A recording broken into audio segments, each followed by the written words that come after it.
Grazie, grazie Bassano, grazie a tutti voi. Oggi è un giorno che ricorderete e che rimarrà nella storia. Basta, pazienza, vogliamo l'indipendenza! Qui non c'è l'ira, la rabbia, qui c'è la determinazione di voler arrivare a un risultato, quello di poter decidere del proprio destino. Grande successo per la manifestazione di ieri per l'indizione del referendum per l'autodeterminazione del Veneto. Nelle piazze, lungo le vie, sullo storico ponte, i gonfaloni del Veneto.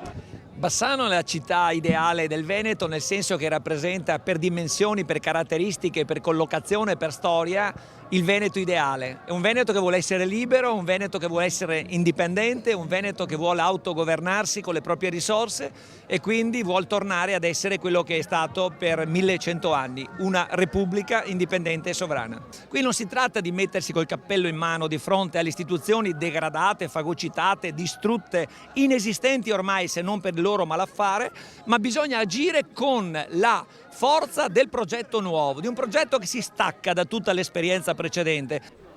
Una decisione non di conflitto con l'Italia, è emerso in più occasioni, ma di superamento dell'Italia. E il referendum resta così l'unica strada da intraprendere secondo i manifestanti. Quello che ci aspettiamo è di ottenere finalmente dalla Regione il via libera alla legge referendaria, quella che indice il referendum per l'indipendenza del Veneto. In fin dei conti si tratta di esercitare il più elementare dei diritti democratici, quello del voto. Basta rinvii.